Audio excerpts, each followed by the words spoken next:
Hello, welcome to the योग Viju care. मैं योगेश माहौरे और हम डिस्कस कर रहे थे human respiratory system. Last lecture में हमने देखा था कि structure of human respiratory system. इस लेक्चर में हम डिस्कस करने वाले हैं द मैकेनिज्म ऑफ रेस्पिरेशन। अब रेस्पिरेशन यानी क्या होता है? Respiration is the process of exchange of gases and the production of ATP is called as the respiration. अब इस रेस्पिरेशन में चार डिफरेंट टाइप की प्रोसेस होती है। चार प्रोसेस होती है। कौन कौन सी? एक होती है ब्रीदिंग, उसके बाद एक्सटर्नल रेस्पिरेशन, उसके बाद internal respiration and cellular respiration. ये सारी की सारी प्रोसेस हम वन बाय वन डिटेल में देखने वाले हैं। तो सबसे पहले इस लेक्चर में हम डिस्कस करने वाले हैं ब्रीदिंग। ब्रीदिंग क्या है और उसका मैकेनिज्म क्या है, ये सारा का सारा हम इस लेक्चर में डिस्कस करने वाले हैं। तो क्या है ब्रीदिंग? ब्रीदिंग क्या है? तो breathing is the process of inhalation and exhalation. यानी कि आसान शब्दों में कहना चाहूं तो सांस लेना और सांस छोड़ने की प्रोसेस को कहते हैं हम ब्रीदिंग। इनहेलेशन का दूसरा नाम है इंस्पायरेशन और एक्सहेलेशन का दूसरा नाम है एक्सपायरेशन। इनहेलेशन और छोड़ने, एक्सहेलेशन, एक्सपायरेशन। तो इस कंबाइन से कहते हैं हम ब्रीदिंग। तो जो इनहेलेशन है वो कैसी है? एक्टिव प्रोसेस है और जो एक्सहेलेशन है ये पैसिव प्रोसेस है। अभी सवाल है कि एक्टिव यानी क्या होता है और पैसिव यानी क्या होता है? एक्टिव प्रोसेस यानी जिस प्रोसेस में क्या लगती है? एनर्जी लगती है। और पैसिव प्रोसेस क्या है? जहां पे एनर्जी नहीं लगती है। कंसीडर कर लीजिए एक आम का पेड़ है और आपको आम गिराना है, तो आप पत्थर लेंगे और पत्थर से क्या करेंगे? वो आम को गिराएंगे। तो पत्थर जो मारेंगे हम उसको आम को गिराने के लिए, उसके क्या क्या लगेंगे? हमको एनर्जी लगेगी। तो जिस यहाँ पे एनर्जी लगती है उसे कहते हैं हम एक्टिव प्रोसेस। पर पत्थर के लगने से जो आम गिरेगा, वो जो नीचे गिरने वाला आम है उसको कोई प्रोसेस एनर्जी लगती है क्या? नहीं लगती। तो जहां पे एनर्जी नहीं लगती उसे कहते हैं पैसिव प्रोसेस और जहां पे एनर्जी लगती है वहां उसे कहते हैं हम एक्टिव प्रोसेस। तो सबसे पहले हम देखने वाले हैं एक्टिव प्रोसेस यानी कि इनहेलेशन। तो इनहेलेशन में बॉडी के कुछ पार्ट क्या करते हैं? मदद करते हैं। तो कौन कौन से हैं? तो पहला जो पार्ट है वो है डायफ्राम। क्या है? डायफ्राम मदद करता है। तो ये जो डायफ्राम है सबको पता है कि डोम शेप, इस तरह से वो डोम शेप होता है और वो क्या करता है कि हमारे थोरेसिक कैविटी, ये जो सीना वाला जो हमारी रीजन है ये थोरेसिक कैविटी है। इस थोरेसिक कैविटी को हमारी एब्डोमिनल कैविटी यानी कि यहाँ से जो नीचे वाले जो एरिया से हम एब्डोमिनल कैविटी कहते हैं उसको वो क्या करता है? सेपरेट करता है। तो ये जो डायफ्राम है इसको अटैच होती है रेडियल मसल्स। ये जो दिख रही है these are the radial muscles. क्या होते हैं? Radial muscles. तो ये जो रेडियल मसल्स होती है ये क्या होती है? कॉन्ट्रैक्ट। अब रेडियल मसल्स कॉन्ट्रैक्ट के होने की वजह से क्या होता है कि ये जो डायफ्राम इस तरह से है वो क्या हो जाता है? इस तरह से फ्लैट हो जाता है। तो ये समझ में ना उसको कॉन्ट्रैक्ट होने की वजह से किस तरह से फ्लैट होगा। अब कंसीडर कर लीजिए ये है हमारा डायफ्राम, मेरा हाथ क्या है? डायफ्राम है और यहाँ पे क्या लगी हुई है? Radial muscles. इस तरह से भी क्या लगी है? Radial muscles. अब जब ये रेडियल मसल्स दोनों क्या होंगे? खींची जाएंगी, कॉन्ट्रैक्ट होंगी, तो मेरा हाथ कैसा हो जाएगा? ये इस तरह से। तो सेम मैकेनिज्म यहाँ पे होता है। ये दोनों जो है रेडियल मसल्स वो क्या होते हैं? कॉन्ट्रैक्ट, जिसकी वजह से ये डोम शेप डायफ्राम कैसा हो जाता है? फ्लैट हो जाता है। तो यहाँ पे क्या लिखेंगे हम? Contraction of radial muscles. क्या लिखेंगे? Contraction of radial muscles. और कॉन्ट्रैक्शन ऑफ रेडियल मसल्स होने की वजह से हमारा जो डायफ्राम है वो कैसा हो जाता है? फ्लैट। क्या हो जाता है? फ्लैट। और फ्लैट होने की वजह से क्या इंक्रीज हो जाएगी? Thoracic cavity.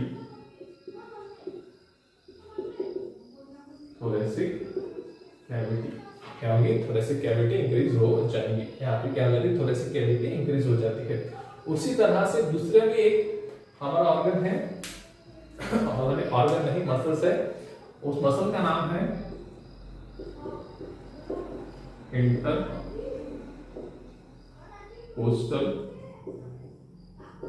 मसल्स। तो आपको आपके मन में ये सवाल आ रहा है सर इंटरकोस्टल मसल्स यानी क्या होता है? तो इंटरकोस्टल मसल्स यानी क्या होता है? It is a muscles which is present between a rib cage. अब आपके मन में सवाल आएगा सर ये रिब केज क्या? आप नए नए नाम ले रहे हैं सर, हमको कंफ्यूजन हो रहा है कि रिब केज क्या है। तो रिब केज ये हमारी बॉडी का एक प्रोटेक्शन का प्रोटेक्टिव कवर है, हड्डियों का एक प्रोटेक्टिव कवर है। हमारे बॉडी में जिस तरह से हम हमारे जो घर का जो हमारे जो इम्पोर्टेंट सामान है, तो सोना चांदी पैसे हम कहाँ पे रखते हैं, लॉकर में रखते हैं, उसी तरह हमारे बॉडी के अंदर जो इम्पोर्टेंट ऑर्गन है, जैसे ब्रेन हो गया है, लंग्स हो गया है, किडनी नहीं, जैसे कि लंग्स हो गए हैं, हार्ट हो गए हैं, उसके लिए क्या है, एक लॉकर दिया गया है। तो हमारे यहाँ पे जो लंग्स और हार्ट के लिए एक लॉकर जो है वो स्केलेटल का है। जो लॉकर है, जो हड्डियों का ढांचा है, उसे कहते हैं हम रिब केज। क्या कहते हैं, ये जो है ये क्या है, रिब केज है। These are the rib cage. और कितने पेयर होते हैं उसके, 12 पेयर, 12 पेयर रिब केज होते हैं। यहाँ से भी 12 हड्डियां होती है, यहाँ से भी 12 हड्डी होती है। कंबाइन यहाँ जो हड्डियां है यहाँ पे जाके कहाँ पे मिलती है, ये बीच वाली हड्डी इसे कहते हैं हम स्टर्नम, और पीछे जाके वो कहाँ पे मिलते हैं, हमारा जो है स्पाइन है ना, पीठ का जो मेन है जो है वर्टिबल कॉलम, वहां पे जाके वो अटैच होती है, जिसके वजह से हमारे हार्ट को और लंग्स को क्या मिलता है, प्रोटेक्शन मिलता है। तो ये जो 12 हड्डियां होती है, रिब केज होती है, रिब जो होती है उसके बीच में क्या होती है, इंटरकोस्टल मसल्स। ये देखा है यहाँ पे क्या होती है, इंटरकोस्टल मसल्स होती है। तो ये जो इंटरकोस्टल मसल्स है ये क्या होती है, कॉन्ट्रैक्ट। क्या होती है, कॉन्ट्रैक्ट होती है। निकालो यहाँ पे,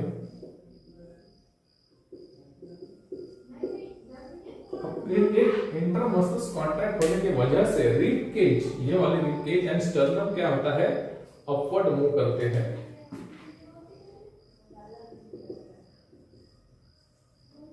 रिब केज एंड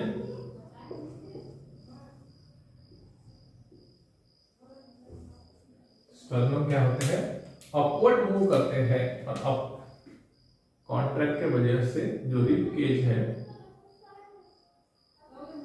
वो कैसे मूव होते हैं,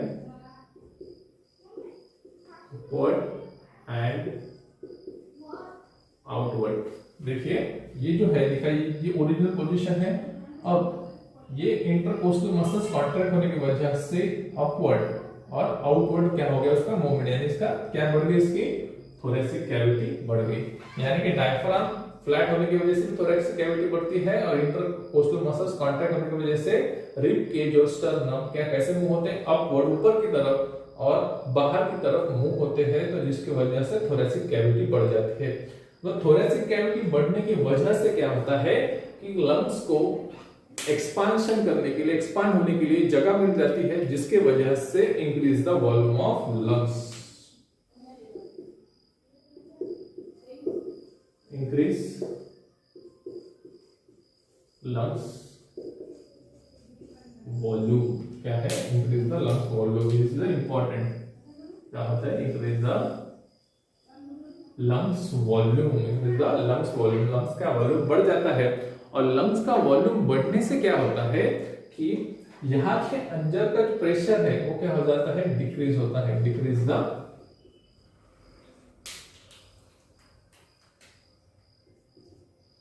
air pressure, decrease the air pressure. तो एयर प्रेशर डिक्रीज होने की वजह से क्या होता है कि अब अंदर का प्रेशर जो एयर प्रेशर कम है, उसी की वजह से जो एयर है वो कैसे मूव करती है, इनसाइड द बॉडी। आपकी समझ में आएगा सर कि बाहर का प्रेशर अंदर का प्रेशर ये क्या मैटर है भाई, मैं समझाता हूँ। जो एयर होती है हमारी एटमॉस्फेयर की, वो कैसे मूव करती है, from high pressure to the low pressure. High pressure to the low pressure क्या करती है, मूव करती है। अगर दोनों तरफ का अगर प्रेशर सेम रहा, अगर दोनों तरफ का अगर प्रेशर सेम है, तो एयर जो है वो मूव नहीं करेगी। एयर क्या करेंगी, मूव नहीं करेगी। तो अगर बाहर का एटमॉस्फेयर प्रेशर और अंदर का एटमॉस्फेयर प्रेशर का सेम है, सेम है, तो एयर किस तरह से मूव कर सकती है, मूव कर सकती है क्या, एयर मूव नहीं कर सकती। तो हमें क्या करना पड़ेगा कि हमारे जो अंदर का जो लंग्स का एटमॉस्फेरिक प्रेशर उसे कम करना पड़ेगा। और उसको कम कैसे करें, आपको पता है, अगर हम उसका वॉल्यूम बढ़ा देते हैं, अगर उसका एरिया बढ़ा देते हैं, तो प्रेशर जो है ऑटोमेटिक कम हो जाता है। यानी कि अगर कंसीडर कर लो, यहाँ पे सेम है, यहाँ पे भी 5 मॉलिक्यूल है एयर के, यहाँ पे भी 5 मॉलिक्यूल एयर के, और दोनों का वॉल्यूम अगर सेम है, बाहर का और अंदर का, तो एयर मूव होंगी नहीं। मगर अगर अब इसका वॉल्यूम बढ़ा देते हैं, एरिया अगर बढ़ा देंगे तो इसका प्रेशर क्या हो जाएगा, कम हो जाएगा और एयर जो है यहाँ से यहाँ होंगे। तो वही मेरा मैंने यहाँ पे करते हैं कि हम क्या कर देते हैं कि वॉल्यूम बढ़ाने से उसका एयर प्रेशर क्या हो जाएगा, कम हो जाएगा और एयर प्रेशर कम होने की वजह से बाहर की जो प्रेशर वाली ज्यादा प्रेशर वाली हवा है वो कहाँ आएंगी, अभी अंदर आएंगी, जिसके वजह से हाई एयर जो है हाई प्रेशर एयर कहा जाएंगे इनटू द लंग्स में जाएंगे। यहाँ पे भी निकाल सकते हैं हम हाई प्रेशर लो प्रेशर और एयर का है बाहर से कहा गई हुई लंग्स में गई है। तो ये करने के लिए क्या लगता है, कॉन्ट्रैक्शन करने के लिए हमें क्या लगती है, एनर्जी लगती है, इसको हम बोलते हैं हम एक्टिव प्रोसेस कहते हैं, इसको कहते हैं हम एक्टिव प्रोसेस कहते हैं। ओके, अब हम देखने वाले हैं एक्सेलेरेशन और एक्सपायरेशन। अब ये जो प्रोसेस है पैसिव प्रोसेस है, यहाँ पे एनर्जी नहीं लगती और जो मैकेनिज्म जो प्रोसेस कहाँ पे हुई थी, इनहेलेशन में हुई थी, वो इसके अपोजिट अब क्या होने वाली है, एक्सेलेरेशन में होने वाली है। यहाँ पे डायफ्राम जो था वो क्या हो गया था, फ्लैट हो गया था। अब यहाँ पे डायफ्राम कैसा होगा, डोम शेप होगा। तो किस तरह से होगा, यहाँ पे कॉन्ट्रैक्शन ऑफ रेडियल मसल्स थी, यहाँ पे क्या होगी, relaxation of radial muscles.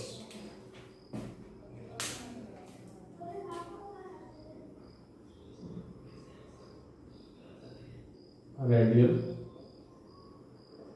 Muscles क्या होंगी, रिलैक्स। रेडियल मसल्स क्या होंगी, रिलैक्स होंगी और रेडियल मसल्स रिलैक्स होने की वजह से क्या होगा कि जो ये शेप है वो इसका कैसे हो जाएगा, फिर से डोम होगा और डोम होने की वजह से क्या होगा कि एरिया जो है वॉल्यूम क्या होगा, वो कम हो जाएगा।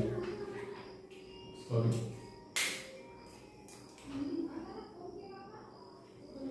फिर से ये डोम शेप डायफ्राम बढ़ जाएगा। रेडियल मसल रिलैक्स होने से ये डोम है फिर से उस तरह से हो जाएगा, फिर से डोम शेप हो जाएगा, डोम शेप डायफ्राम। अब डोम शेप डायफ्राम होने की वजह से क्या होगा कि जो थोरेसिक कैविटी है अब कैसे हो जाएगी, कम हो जाएगी। थोरेसिक कैविटी कैसे हो जाएंगी, कम हो जाएंगी। ओके, उसके बाद जो इंटरकोस्टल मसल्स है, जहां पे इनहेलेशन में क्या हुई थी, कॉन्ट्रैक्ट हुई थी, ये भी यहाँ पे क्या हो जाएंगी, रिलैक्स हो जाएंगी। क्या हो जाएगा, रिलैक्स हो जाएंगी।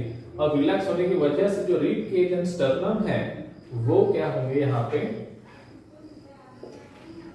किस तरह से इनहेलेशन में अपवर्ड और आउटवर्ड हुए थे, यहाँ पे क्या होंगे, इनवर्ड एंड डाउनवर्ड। यानी कि जो ऊपर गए हुए थे स्टर्नम और हमारा रिब के जो ऊपर गए थे और बाहर की तरफ गए थे वो फिर से अपनी ओरिजिनल पोजीशन में आएंगे, यानी कि वो नीचे और अंदर की तरफ आएंगे, जिसके वजह से फिर क्या होगा, थोरेसिक कैविटी हमारी क्या होंगी, डिक्रीज होंगी। यानी कि जो ऊपर गए हुए हैं ये फिर से नीचे और अंदर की तरफ क्या होंगे, मूव होंगे। अब थोरेसिक कैविटी अगर कम हो जाती है तो लंग्स के पास जगह नहीं एक्सपेंशन के लिए, तो जो लंग का वॉल्यूम है वो भी क्या हो जाएगा, कम हो जाएगा। Decrease volume of lungs, decrease the volume of lungs. अब लंग्स का वॉल्यूम डिक्रीज होने से क्या होगा कि एरिया कम हो जाएगा, वॉल्यूम कम हो जाएगा, जिसके वजह से एटमॉस्फेरिक प्रेशर लंग्स के अंदर का बढ़ जाएगा और बाहर का कैसे हो जाएगा, कम हो जाएगा। यानी कि ये लंग्स के अंदर का जो प्रेशर है एटमॉस्फेयर का, एयर का जो प्रेशर है ज्यादा हो जाएगा और बाहर का जो एयर प्रेशर होगा वो कैसे होगा, कम होगा। तो मुझे बताइए कि जो एयर है वो कहा जाएगी अभी high pressure to low pressure, यानी कि बाहर से लंग्स की तरफ कहा जाएगी, वो बाहर की तरफ मूव करेंगी। क्या करेंगी, बाहर की तरफ मूव करेंगी। यानी कि एक्सेलेरेशन में क्या होता है, रिलैक्सेशन होता है।